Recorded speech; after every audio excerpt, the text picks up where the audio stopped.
Class റൂമിലേക്ക് സ്വാഗതം. ഇന്ന് നമ്മൾ ഡിസ്കസ് ചെയ്യുന്നത് പാസ്റ്റ് കണ്ടിന്യൂസ് ടെൻസിനെ പറ്റിയാണ്. ടെൻസിന്റെ പാർട്ട് 9 വീഡിയോ ആണിത്. ഓക്കെ, കഴിഞ്ഞ 8 ക്ലാസിന്റെ ലിങ്ക് ഡിസ്ക്രിപ്ഷൻ ബോക്സിലുണ്ട്. ആ ക്ലാസ് കണ്ടതിന് ശേഷം ഈ ക്ലാസ് കാണുക. സോ ഇന്ന് നമ്മൾ ഡിസ്കസ് ചെയ്യുന്നത് പാസ്റ്റ് ടെൻസിലെ രണ്ടാമത്തെ സബ് ഡിവിഷനായ പാസ്റ്റ് കണ്ടിന്യൂസ് ടെൻസിനെ പറ്റിയാണ്. വളരെ സിമ്പിൾ ആയിട്ട് നമുക്ക് പഠിക്കാൻ പറ്റുന്ന മറ്റൊരു ടെൻസ്. ഓക്കെ, ഇപ്പോൾ പാസ്റ്റ് കണ്ടിന്യൂസ് ടെൻസ് ഒരു ടെൻസ് നമ്മൾ ആദ്യം ഡിസ്കസ് ചെയ്യുമ്പോൾ അതിന്റെ എന്താ ആദ്യം പറയുക? ബേസിക് സ്ട്രക്ചർ ആണ് പറയുക. അപ്പോൾ അതിനു മുന്നേ നമ്മൾ പ്രസന്റ് കണ്ടിന്യൂസ് ടെൻസിനെ പറ്റിയിട്ട് കഴിഞ്ഞ ക്ലാസ്സുകളിൽ പഠിച്ചിട്ടുണ്ടായിരുന്നു. ഓക്കെ, പ്രസന്റ് കണ്ടിന്യൂസ് ടെൻസിന്റെ ബേസിക് ഫോർമുല നമുക്കറിയാം. എന്താണ് പ്രസന്റ് കണ്ടിന്യൂസ് ടെൻസിന്റെ basic formula? Subject plus is are am plus ing form of the verb plus object. വിശദമായിട്ട് നമ്മൾ പ്രസന്റ് കണ്ടിന്യൂസ് ടെൻസ് പഠിച്ചപ്പോൾ ഇത് പഠിച്ചതാണ്. Subject plus is are am plus ing form of the verb plus object. അപ്പോൾ ഈ ഒരു formula പഠിച്ചിരുന്നാൽ മാത്രം മതി നമുക്ക് ഈസി ആയിട്ട് പാസ്റ്റ് കണ്ടിന്യൂസ് ടെൻസിന്റെ ഫോർമുല ബൈ ഹാർട്ട് ചെയ്യാം. ഓക്കെ, നോക്കിക്കോളൂ പാസ്റ്റ് കണ്ടിന്യൂസ് ടെൻസിന്റെ ഫോർമുല. പാസ്റ്റ് കണ്ടിന്യൂസ് ടെൻസിന്റെ ഫോർമുല ഇവിടെ നമുക്കറിയാം ഈസ് ആർ ആം. ഇതെന്താണ്? പ്രസന്റ് കണ്ടിന്യൂസ് ഓക്സിലറി വെർബ് ആണ്. എന്ത്? Is are am. അങ്ങനെയാണെങ്കിൽ നമുക്കറിയാം എന്താണ് past continuous auxiliary verb? Was or were. Past continuous auxiliary verb രണ്ടെണ്ണം ഉണ്ട്. ഒന്ന് വാസ്, രണ്ടാമത്തത് വെയർ.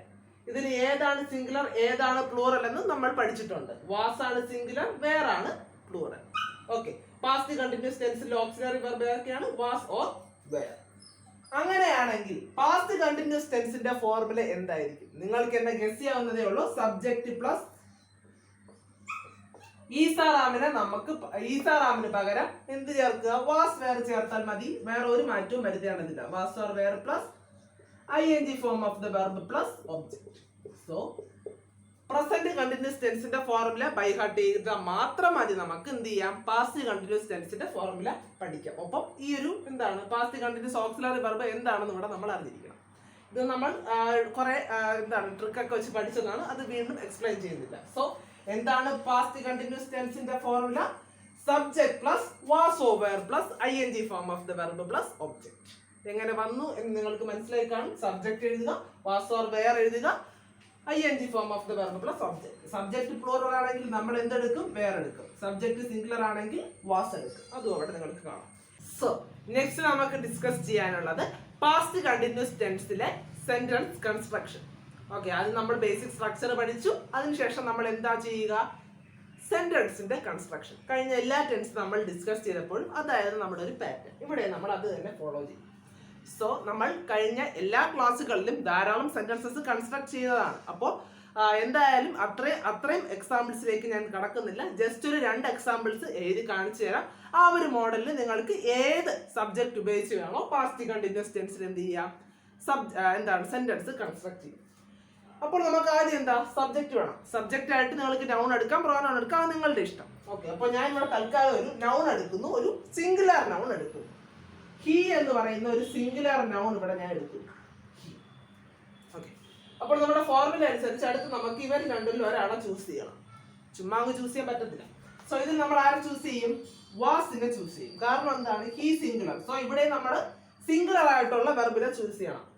വാസ് ആണ് ഇവിടെ സിംഗുലർ, വേറെ ആണ് പ്ലൂറൽ. സോ നമ്മൾ ഇവിടെ എന്തെടുക്കും? വാസ് എടുക്കും. So he was. ഇനി നമുക്ക് ing form of the verb. ing form of the verb നമുക്കറിയാം. ഈറ്റ് എന്നൊരു വെർബ് എടുക്കുന്നു.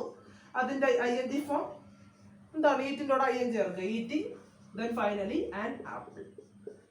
സോ ഇതാണ് നമ്മുടെ എന്ത് സെന്റൻസ് കൺസ്ട്രക്ഷൻ. ഈ ഒരു പാറ്റേൺ ആയിരിക്കും പാസ്റ്റ് കണ്ടിന്യൂസ് ടെൻസിൽ എഴുതുന്ന ഏതൊരു സെന്റൻസിന്റെയും ഫോർമുല. ഓക്കെ, അടുത്തൊരു രണ്ടാമത്തെ എക്സാമ്പിൾ.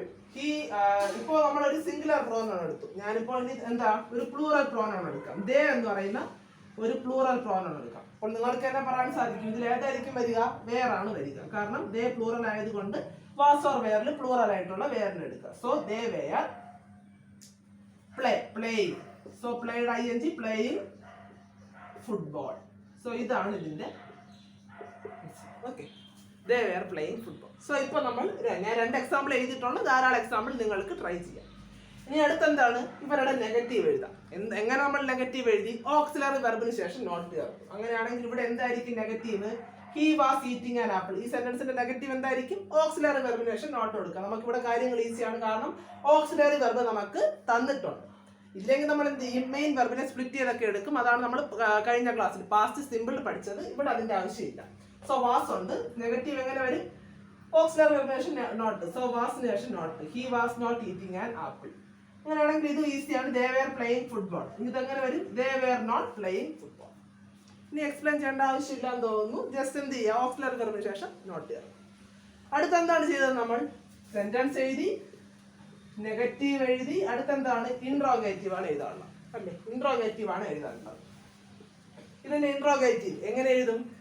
നമുക്കൊരു സെന്റൻസ് തന്നു. ഇവിടെ നമ്മൾ ഏത് ഇൻട്രോഗേറ്റീവ് ആണ് എഴുതുന്നത്? യെസ് ഓർ നോ ക്വസ്റ്റ്യൻ ആണ് എഴുതുന്നത്. ക്വസ്റ്റ്യൻ അല്ല, യെസ് ഓർ നോ ക്വസ്റ്റ്യൻ ആണ് നമ്മൾ ഇവിടെ എഴുതുക.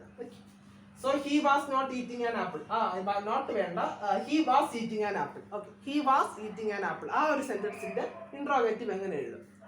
ഓക്സിലറി വെർബ് ആദ്യം കൊടുക്കും, ബാക്കിയുള്ളതെല്ലാം അതേപോലെ ചേർത്തിട്ട് അവസാനം ഒരു ക്വസ്റ്റ്യൻ മാർക്ക്. അതാണ് നമ്മുടെ എന്താ ഇൻട്രോഗേറ്റീവ്. സോ ഇവിടെ എങ്ങനെ വരും? He was eating an apple. Auxiliary verb ആദ്യം ചേർക്കുക, വാസ് ഹി എന്ത് വരും? Eating an apple. കൺഫ്യൂഷൻ ഒന്നും ഇല്ലെന്ന് വിശ്വസിക്കുന്നു. Was he eating an apple. Finally ഒരു ക്വസ്റ്റ്യൻ മാർക്ക്. ഒരു സെന്റൻസ് നമുക്ക് തന്നിട്ടുണ്ട്. Okay, he was eating an apple. ഈ നോട്ട് ഒന്ന് മാറ്റണം. He was eating an apple. ഇങ്ങനെ ഒരു ക്വസ്റ്റ്യൻ നമുക്ക് തന്നിട്ടുണ്ട്. ഇതിന്റെ ക്വസ്റ്റ്യൻ, അതായത് ഇൻട്രോഗേറ്റീവ് എങ്ങനെ എഴുതും? ആദ്യം ഓക്സിലറി വെർബ് ചേർക്കുക. ഈ വാസ് ആദ്യം ചേർത്തിട്ട് ബാക്കിയുള്ള സെന്റൻസ് എല്ലാം അതേ ഓർഡറിൽ എഴുതുക. അവസാനം ഒരു question mark. Then finally they were playing football. Not അങ്ങ് മറന്നു കളഞ്ഞേക്കും. Okay, they were playing football എങ്ങനെ വരും? വെയർ ആദ്യം ചേർക്കുക. വെയർ ദേ പ്ലേയിങ് എന്ത് വരും? ഫുട്ബോൾ എന്ന് വരും. ഇതാണ് ഇതിന്റെ ഇൻട്രോഗേറ്റീവ്. ഫൈനൽ എന്ത് ചെയ്യുക? ക്വസ്റ്റ്യൻ മാർക്ക് കൊടുക്കാൻ മറക്കരുത്. എന്നാൽ മാത്രമേ എന്താവുള്ളൂ? ഇൻട്രോഗേറ്റീവ് ആവത്തുള്ളൂ. സോ ഇങ്ങനെയാണ് ഇൻട്രോഗേറ്റീവ് എഴുതുന്നത്. നെഗറ്റീവ് എങ്ങനെ എഴുതണമെന്ന് പറഞ്ഞു, ഇൻട്രോഗേറ്റീവ് എങ്ങനെ എഴുതണമെന്ന് പറഞ്ഞു. ഫൈനലി ഇവ രണ്ടും ചേർത്തിട്ടുള്ളത് നെഗറ്റീവ് ഇൻട്രോഗേറ്റീവ്. എന്താണ് നെഗറ്റീവ് ഇൻട്രോഗേറ്റീവ്? നെഗറ്റീവ് എങ്ങനെ എഴുതി? ഓക്സിലറി വെർബ് നോട്ട് കൊടുത്തു. ഇൻട്രോഗേറ്റീവ് എങ്ങനെ എഴുതി? ആദ്യം ഓക്സിലറി വെർബ് ചേർത്തു, അവസാനം ക്വസ്റ്റ്യൻ മാർക്ക് ചേർത്തു. അങ്ങനെയാണെങ്കിൽ നെഗറ്റീവ് ഇൻട്രോഗേറ്റീവ് എങ്ങനെ എഴുതും? പറഞ്ഞിട്ടുണ്ട്, വീണ്ടും റിപ്പീറ്റ് ചെയ്യുന്നില്ല. എന്നാലും എനിക്ക് കൂടെ റിപ്പീറ്റ് ചെയ്യാം. നമുക്കൊരു സെന്റൻസിന്റെ നെഗറ്റീവ് ഇൻട്രോഗേറ്റീവ് എഴുതാൻ പറഞ്ഞാൽ നമ്മൾ ആദ്യം എഴുതേണ്ടത് നെഗറ്റീവ് ആണ് എഴുതുക.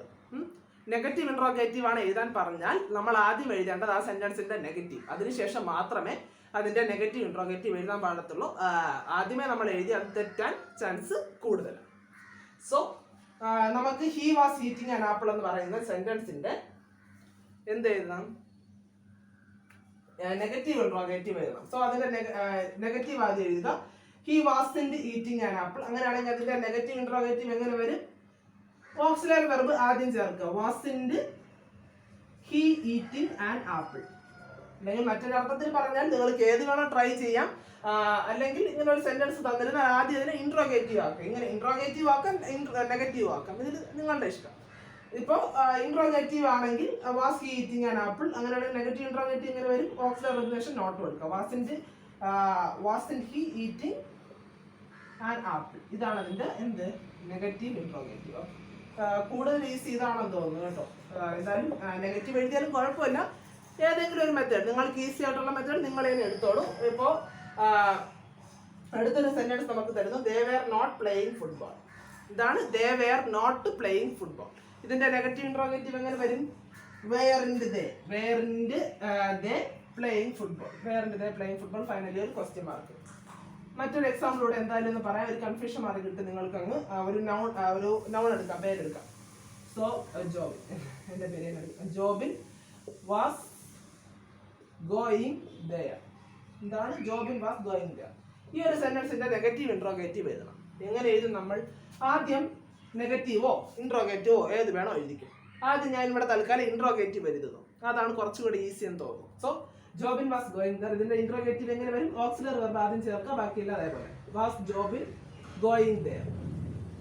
അങ്ങനെയാണെങ്കിൽ നെഗറ്റീവ് ഇൻട്രോഗേറ്റീവ് എങ്ങനെ വരും? വാസിന് ശേഷം ഒരു നോട്ട് കൊടുക്കുക, സംഗതി വരും. So wasn't Jobin going there. ഇതാണ് അതിന്റെ നെഗറ്റീവ് ഇൻട്രോഗേറ്റീവ്. സോ നമ്മൾ ബേസിക് സ്ട്രക്ചർ പഠിച്ചു. പിന്നെ എന്ത് പഠിച്ചു? സെന്റൻസ് കൺസ്ട്രക്ഷൻ പഠിച്ചു, നെഗറ്റീവ് പഠിച്ചു, നെഗറ്റീവ് ഇൻട്രോഗേറ്റീവ് പഠിച്ചു, ഇൻട്രോഗേറ്റീവും പഠിച്ചു. ഇനി ഒരു കാര്യം കൂടെ മാത്രമാണ് നമുക്ക് പാസ്റ്റ് കണ്ടിന്യൂസിൽ ഡിസ്കസ് ചെയ്യാനുള്ളത്. എന്താണ്? ആപ്ലിക്കേഷൻ. ഒരൊറ്റ ആപ്ലിക്കേഷൻ ആണുള്ളത്. വളരെ സിമ്പിൾ ആയിട്ടുള്ള, നിങ്ങൾക്ക് എല്ലാം ഒത്തിരി പരിചയമുള്ള ഒരു ആപ്ലിക്കേഷനാണ് പാസ്റ്റ് കണ്ടിന്യൂസ് ടെൻസിന്റെ ആപ്ലിക്കേഷൻ. സോ പാസ്റ്റ് കണ്ടിന്യൂസ് ടെൻസിന്റെ ആപ്ലിക്കേഷൻ എന്ന് വെച്ച് കഴിഞ്ഞാൽ ഇത്രയേ ഉള്ളൂ. എന്തായാലും ഞാൻ തിയറി ഒന്നും എഴുതി സമയം കളയുന്നില്ല. To denote an action that was going some time in the past. ഇതാണ് to denote an action. To denote an action that was going sometime in the past. To denote an action that was going sometime in the past. That was going sometime in the past. So ഇതാണ് നമ്മുടെ application of past continuous. So application of past continuous എന്താണ്? To denote an action that was going sometime in the past. നമ്മൾ present continuous tense ഉപയോഗിച്ചത് 3 കാര്യത്തിൽ. അതിൽ തന്നെ ഏറ്റവും പ്രധാനപ്പെട്ട എന്തായിരുന്നു? നടന്നുകൊണ്ടിരിക്കുന്ന ഒരു പ്രവൃത്തിയെ സൂചിപ്പിക്കാൻ, അതായത് കണ്ടിന്യൂസ് ആയിട്ട് നടക്കുന്ന ഒരു പ്രവൃത്തിയെ സൂചിപ്പിക്കാനാണ് നമ്മൾ പ്രസന്റ് കണ്ടിന്യൂസ് ടെൻസിൽ ഉപയോഗിച്ചത്. അതേപോലെ പാസ്റ്റിൽ നടന്നുകൊണ്ടിരുന്ന ഒരു പ്രവൃത്തിയെ സൂചിപ്പിക്കാനാണ് പാസ്റ്റ് കണ്ടിന്യൂസ് ടെൻസ് നമ്മൾ യൂസ് ചെയ്യുക. പാസ്റ്റിൽ കണ്ടിന്യൂ ചെയ്തുകൊണ്ടിരുന്ന ഒരു പ്രവൃത്തിയെ സൂചിപ്പിക്കാനാണ് എന്ത് ഉപയോഗിക്കുക? പാസ്റ്റ് കണ്ടിന്യൂസ് ടെൻസിന് ഉപയോഗിക്കുക. എക്സാമ്പിൾ പറഞ്ഞാൽ നമുക്ക് ഇത് തന്നെ എടുക്കാം. Jobin was going there. ഇതിന്റെ മലയാളം എങ്ങനെ വരും നിങ്ങൾ? ജോബിൻ അവിടേക്ക് പോവുകയായിരുന്നു. ഇതെന്താണ്? പാസ്റ്റിൽ നടന്നുകൊണ്ടിരുന്ന, കണ്ടിന്യൂ ചെയ്തിരുന്ന ഒരു പ്രവൃത്തിയാണ്. കണ്ടിന്യൂ ചെയ്തുകൊണ്ടിരുന്ന ഒരു പ്രവൃത്തി, കണ്ടിന്യൂസ് ആയിട്ട് നടന്നിരുന്ന ഒരു പ്രവൃത്തി. സോ എന്താണ് application? To denote an action that was going some time in the past. മറ്റൊരു എക്സാമ്പിൾ പറഞ്ഞാൽ when I went there she was reading a book. ഇതാണ് when I was going there she was reading a book. ഞാൻ അവിടെ പോയപ്പോൾ അവൾ ഒരു book വായിക്കുകയായിരുന്നു. ഇതെന്താണ്? രണ്ടാമത്തെ ആക്ഷൻ, അവളൊരു ബുക്ക് വായിക്കുകയായിരുന്നു. അതെന്താണ്? പാസ്റ്റിൽ കണ്ടിന്യൂ ചെയ്തിരുന്ന ഒരു പ്രവൃത്തി. സോ ഇത്രയുള്ള application to denote an action that was going some time in the past. പാസ്റ്റിൽ നടന്നുകൊണ്ടിരുന്ന, കണ്ടിന്യൂസ് ആയിട്ട് നടന്നുകൊണ്ടിരുന്ന ഒരു പ്രവൃത്തിയെ സൂചിപ്പിക്കാൻ എന്ത് ഉപയോഗിക്കും? പാസ്റ്റ് കണ്ടിന്യൂസ് ടെൻസ് ഉപയോഗിക്കും. സോ ഇത്രയുള്ള പാസ്റ്റ് കണ്ടിന്യൂസ് ടെൻസ് വളരെ ഈസി ആണെന്നാണ് എൻ്റെ വിശ്വാസം. വളരെ ഈസി തന്നെയാണ്. സോ നമ്മൾ ആ ഒരു സ്ട്രക്ചർ പഠിക്കുക, പിന്നെ സെന്റൻസ് കൺസ്ട്രക്ഷൻ ഒക്കെ പഠിക്കുക. ആപ്ലിക്കേഷൻ അത്രത്തോളം ഇമ്പോർട്ടൻ്റ് അല്ല, എന്നാലും അറിഞ്ഞിരിക്കുക എന്താണ് പാസ്റ്റിൽ കണ്ടിന്യൂ ചെയ്തിരുന്ന ഒരു പ്രവൃത്തിനെ സൂചിപ്പിക്കാനായിട്ട്. സോ അതാണ് നമ്മൾ പാസ്റ്റ് കണ്ടിന്യൂസ് ടെൻസിന്റെ സിമ്പിൾ ആയിട്ടുള്ള ഒരു ആപ്ലിക്കേഷൻ. നെക്സ്റ്റ് ഡേ നമ്മൾ ഡിസ്കസ് ചെയ്യുന്നത് പാസ്റ്റ് പെർഫെക്റ്റ് ടെൻസിനെ പറ്റിയാണ്. ഓക്കെ, നമ്മൾ അടുത്ത ക്ലാസ്സിൽ പാസ്റ്റ് പെർഫെക്റ്റ് ടെൻസിനെ പറ്റിയിട്ടാണ് ഡിസ്കസ് ചെയ്യുന്നത്. അതും വളരെ ഈസിയാണ്. പ്രസന്റ് പെർഫെക്റ്റ് ടെൻസ് നന്നായിട്ട് അറിയാമെങ്കിൽ പാസ്റ്റ് പെർഫെക്റ്റ് ടെൻസ് ഈസി ആയിട്ട് പഠിക്കും. അടുത്ത ക്ലാസ്സിൽ നമുക്ക് വീണ്ടും കാണാം. അതുവരെ എല്ലാവർക്കും താങ്ക്സ്.